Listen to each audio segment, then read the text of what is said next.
Hello my dears. എല്ലാവർക്കും നമസ്കാരം. Welcome back to a channel. എന്തൊക്കെയുണ്ട് വിശേഷം? എല്ലാവരും സുഖമായിട്ടിരിക്കുന്നു? എത്ര നാളായാലും നമ്മൾ ലഞ്ച് ബോക്സ് വീഡിയോസ് ഒക്കെ ഇട്ടിട്ട്. അപ്പോൾ അതുകൊണ്ട് തന്നെ ഏറ്റവും സിമ്പിൾ ആയിട്ടുള്ള 2 റെസിപ്പീസുമായിട്ടാണ് വന്നിരിക്കുന്നത്. ആദ്യം തന്നെ ബ്രോക്കലി ഫ്രൈഡ് റൈസിൻ്റെ റെസിപ്പിയാണ് കാണിക്കാൻ പോകുന്നത്. അപ്പോൾ അതിനായിട്ട് ആദ്യം ഒന്ന് പാൻ ചൂടാക്കാൻ വെച്ചു. എന്നിട്ട് എണ്ണ ഒഴിച്ചു കൊടുത്തിട്ടുണ്ട്. ഹൈ ഫ്ലെയിമിൽ വെച്ചിട്ട് വേണം ഇതെല്ലാം ചെയ്യാനായിട്ട്. അപ്പോൾ എണ്ണ ഒന്ന് ചൂടായി വരുന്ന സമയത്ത് കുറച്ച് ഗാർലിക്, ഒരു 7-8 ഗാർലിക്കോളം ഞാൻ ചെറുതായിട്ട് ചോപ്പ് ചെയ്തിട്ട് ചേർത്ത് കൊടുത്തിട്ടുണ്ട്. എന്നിട്ട് 1 മിനിറ്റോളം ഒന്ന് സോട്ട് ചെയ്ത് കൊടുത്തു. അത് കഴിഞ്ഞിട്ട് നീളത്തിലരിഞ്ഞേക്കുന്ന ഒരു ഉള്ളി എടുത്തിട്ടുണ്ട്, അതും കൂടി ചേർത്ത് കൊടുത്തു.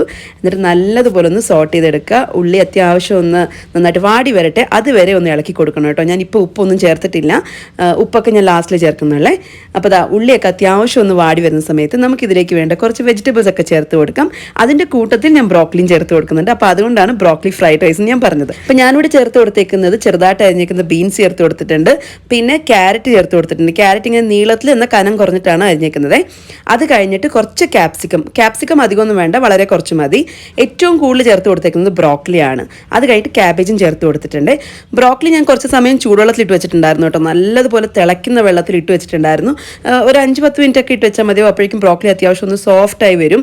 അത് കഴിഞ്ഞിട്ട് വെള്ളത്തിൽ നിന്ന് മാറ്റി വെക്കുക, എന്നിട്ട് ചേർത്ത് കൊടുത്തിട്ടുണ്ട്. എന്നിട്ട് ആവശ്യത്തിന് ഉപ്പും ചേർത്തിട്ട് എല്ലാം നല്ലതുപോലെ ഒന്ന് ഇളക്കിയതിന് ശേഷം അടച്ച് വെച്ച് കുറച്ച് സമയം മാത്രം വേവിക്കുന്നുള്ളൂ. 1-2 മിനിറ്റ് മാത്രം ഹൈ ഫ്ലെയിമിൽ ഒന്ന് വേവിച്ചെടുക്കുന്നുണ്ട്. അപ്പോഴേക്കും ബ്രോക്കലിയിൽ വെള്ളമൊക്കെ ഇങ്ങനെ ഇറങ്ങി തുടങ്ങും. ഇനി ഈ വെള്ളം ഒന്ന് വറ്റിച്ചെടുക്കണം. അപ്പോൾ ഹൈ ഫ്ലെയിമിൽ വെച്ചുകൊണ്ട് തന്നെ നമുക്ക് തുറന്ന് വെച്ചിട്ട് ഈ വെള്ളമൊക്കെ ഒന്ന് വറ്റി വരുന്നവരെ വെയിറ്റ് ചെയ്യാം. അതല്ലാന്നുണ്ടെങ്കിൽ നിങ്ങൾക്ക് ഇങ്ങനെ തുറന്ന് വെച്ചിട്ട് തന്നെ ഇത് ഫ്രൈ ചെയ്തുകൊണ്ടിരിക്കാം, പക്ഷേ കുറച്ചധികം സമയം എടുക്കും. അപ്പോൾ അത് ഒഴിവാക്കാൻ വേണ്ടിയിട്ടാണ് ഞാൻ ഒന്ന് അടച്ചു വെച്ച് പെട്ടെന്ന് വേവിച്ചെടുത്തത്. ഇപ്പോൾ ഏകദേശം വെള്ളമൊക്കെ വറ്റി വന്നിട്ടുണ്ട്, അത്യാവശ്യം നന്നായിട്ടൊന്ന് ഡ്രൈ ആയി വരുന്നുണ്ട്. ഈ സമയത്ത് നമുക്കിതിലേക്ക് റൈസ് ചേർത്ത് കൊടുക്കാം കേട്ടോ. ഞാൻ നേരത്തെ തന്നെ ബസ്മതി റൈസ് വേവിച്ച് വെച്ചിട്ടുണ്ടായിരുന്നേ.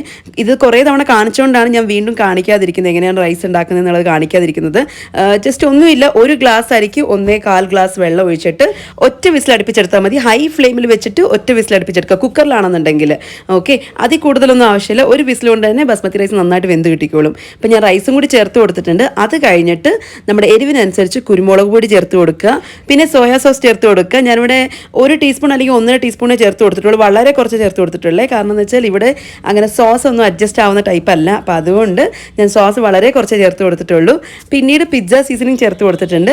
ഇത് ചേർക്കുന്നതുകൊണ്ട് ഒരു നല്ല മണവും റൈസിന് പ്രത്യേക ഒരു ഫ്ലേവറും ഉണ്ടാവും കേട്ടോ. അപ്പോൾ അതുകൊണ്ടാണ് പിസ്സ സീസണിങ് ചേർത്ത് കൊടുക്കുന്നത്. അത് കംപ്ലീറ്റ്ലി ഓപ്ഷനിലാണ്, നിങ്ങൾക്ക് താല്പര്യം ഉണ്ടെങ്കിൽ ചേർത്ത് കൊടുക്കാം, ഇല്ലെന്നുണ്ടെങ്കിൽ സ്കിപ്പ് ചെയ്യാം.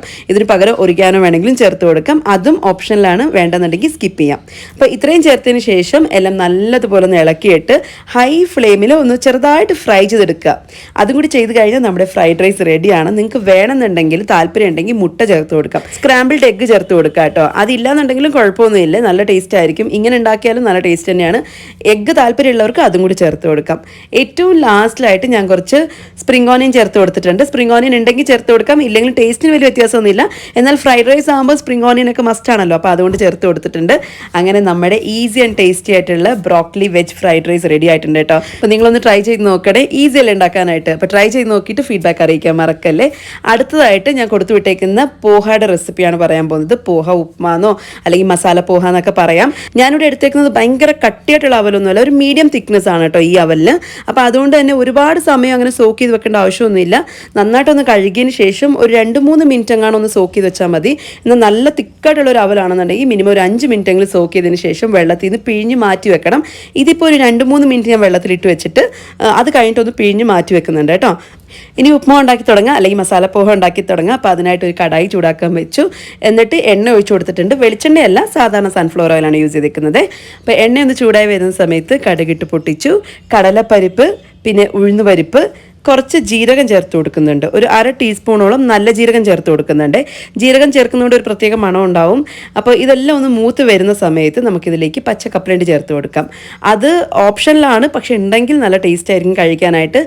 ഇതിന് പകരം നിങ്ങൾക്ക് വേണമെന്നുണ്ടെങ്കിൽ ഫ്രഷ് ഗ്രീൻ പീസും ചേർത്ത് കൊടുക്കുക കേട്ടോ. എനിക്ക് തോന്നുന്നു ഞാൻ ഈ റെസിപ്പി മുമ്പ് കാണിച്ചിട്ടുണ്ടാവുമായിരിക്കും, എന്നാലും വീണ്ടും 2 റെസിപ്പീസും എനിക്ക് തോന്നുന്നു മുമ്പ് കാണിച്ചിട്ടുണ്ടെന്ന്. എന്നാലും റിപ്പീറ്റഡ് ആയിട്ടുണ്ടെങ്കിൽ, ഇൻ കേസ് നിങ്ങൾ ഇതിന് മുമ്പ് കണ്ടിട്ടുണ്ടെങ്കിൽ ഒന്ന് ഇഗ്നോർ ചെയ്യുക, കാണാത്തവരൊന്ന് കണ്ടു നോക്കുക, അത്രേ ഉള്ളൂ.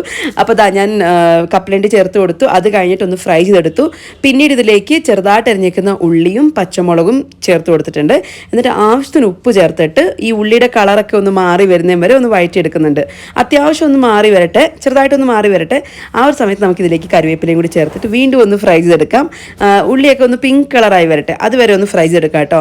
പിന്നീട് ഇതിലേക്ക് മസാലപ്പൊടികൾ ചേർത്ത് കൊടുക്കണം. ഞാൻ നേരത്തെ പറഞ്ഞതുപോലെ സ്പൈസി ആയിട്ട് മസാല പോഹാണ്, അപ്പോൾ അതുകൊണ്ട് തന്നെ കുറച്ച് മസാലപ്പൊടികളൊക്കെ ചേർത്ത് കൊടുക്കണം. ഒരു 1/4 ടീസ്പൂണോളം മഞ്ഞൾപ്പൊടി, പിന്നെ 1/2 ടീസ്പൂൺ മുളക് പൊടി, പിന്നെ ഒരു 1/4 ടീസ്പൂൺ മല്ലിപ്പൊടിയും, അതേപോലെ ഒരു 1/2 ടീസ്പൂൺ അല്ലെങ്കിൽ അതിനും താഴെയായിട്ട് ഗരം മസാലപ്പൊടി, ഇത്രയും ചേർത്ത് കൊടുത്തിട്ടുണ്ട്. പിന്നെ മുളക് പൊടി നോക്കിയിട്ട് വേണം ചേർത്ത് കൊടുക്കാനായിട്ട്, കാരണം നമ്മൾ പച്ചമുളകും ചേർക്കുന്നുണ്ട്. അപ്പോൾ അതുകൊണ്ട് മുളക് പൊടിയുടെ അളവൊക്കെ ചെക്ക് ചെയ്തിട്ട് വേണം ചേർത്ത് കൊടുക്കാൻ. ഞാനിവിടെ കാശ്മീരി ചില്ലി പൗഡറാണ് ചേർത്ത് കൊടുത്തേക്കുന്നത് കളറിന് വേണ്ടിയിട്ട്. അപ്പോൾ ഇത്രയും പൊടികളൊക്കെ ചേർത്തതിന് ശേഷം പൊടികളുടെ പച്ചമണം മാറുന്നതിന് വരെ ഒന്ന് വഴറ്റിയെടുക്കുക.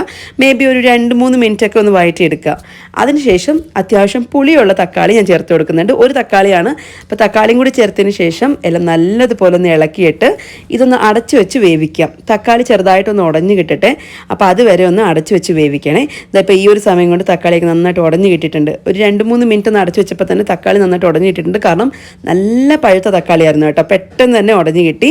ഇനി ഈ സമയത്ത് നമ്മൾ നേരത്തെ കുതിർത്ത് പിഴിഞ്ഞ് മാറ്റി വെച്ചേക്കുന്ന അവലുണ്ടല്ലോ, അതും കൂടി ചേർത്ത് കൊടുക്കുന്നുണ്ട്. ഒരുപാട് സമയമൊന്നും അവൽ സോക്ക് ചെയ്യാൻ പാടില്ല. നോക്കിയിട്ട് നിങ്ങളുടെ കയ്യിൽ നല്ല തിക്കായിട്ടുള്ള അവലാണെങ്കിൽ മാക്സിമം ഒരു 5 മിനിറ്റോ, മീഡിയം തിക്നെസ് ആണെന്നുണ്ടെങ്കിൽ മാക്സിമം ഒരു 2-3 മിനിറ്റോ ഒന്ന് സോക്ക് ചെയ്ത് വെച്ചാൽ മതി. അവലും കൂടി ചേർത്തതിന് ശേഷം ആവശ്യത്തിന് ഉപ്പ് ചേർത്ത് കൊടുത്തിട്ടുണ്ട്. ഇനി ഇതെല്ലാം നന്നായിട്ടൊന്ന് ഇളക്കിയെടുത്ത് കഴിഞ്ഞാൽ നമ്മുടെ മസാല പോഹ റെഡിയാണ് കേട്ടോ. എല്ലാം മിക്സ് ചെയ്തിട്ട് ഒന്ന് ചൂടാക്കി എടുക്കുക. ഈ അവലൊന്ന് ചൂടാക്കി ഇട്ടിക്കോട്ടെ, കാരണം നമ്മൾ റോ ആയിട്ടാണല്ലോ ചേർത്ത് കൊടുത്തേക്കുന്നത്. അപ്പോൾ നന്നായിട്ടൊന്ന് ചൂടാക്കി കിട്ടുന്ന സമയത്ത് ഏറ്റവും ലാസ്റ്റിലായിട്ട് കുറച്ച് മല്ലിയിലയും അതേപോലെ നാരങ്ങ നീരും കൂടി ചേർത്ത് കൊടുത്തു കഴിഞ്ഞാൽ നമ്മുടെ മസാല പോഹ റെഡിയാണ്. നാരങ്ങ നീര് ചേർക്കുന്നതിന് മുന്നായിട്ടൊന്ന് ചെക്ക് ചെയ്ത് നോക്കണം കേട്ടോ പുളി, കാരണം തക്കാളി ഓൾറെഡി ചേർത്തുകൊണ്ട് ഒന്ന് ചെക്ക് ചെയ്ത് നോക്കിയിട്ട് വേണം ചേർത്ത് കൊടുക്കാനായിട്ട്. അപ്പോൾ ഇന്നത്തെ 2 റെസിപ്പീസും ഇഷ്ടമായെന്ന് വിശ്വസിക്കുന്നു. 2 ഈസി അല്ലായിരുന്നു ഉണ്ടാക്കാനായിട്ട്. അപ്പോൾ ഉണ്ടാക്കുകയാണെങ്കിൽ ഒന്ന് ഫീഡ്ബാക്ക് അറിയിക്കാൻ മറക്കല്ലേ. വീഡിയോ ഇഷ്ടമായിട്ടുണ്ടെങ്കിൽ ഒന്ന് ലൈക്ക് ചെയ്യാനും കൂടുതൽ ചാനൽ സബ്സ്ക്രൈബ് ചെയ്ത് സപ്പോർട്ട് ചെയ്യാനും മറക്കല്ലേ. അടുത്ത വീഡിയോ ആയിട്ട് കാണാം. ടാറ്റാ.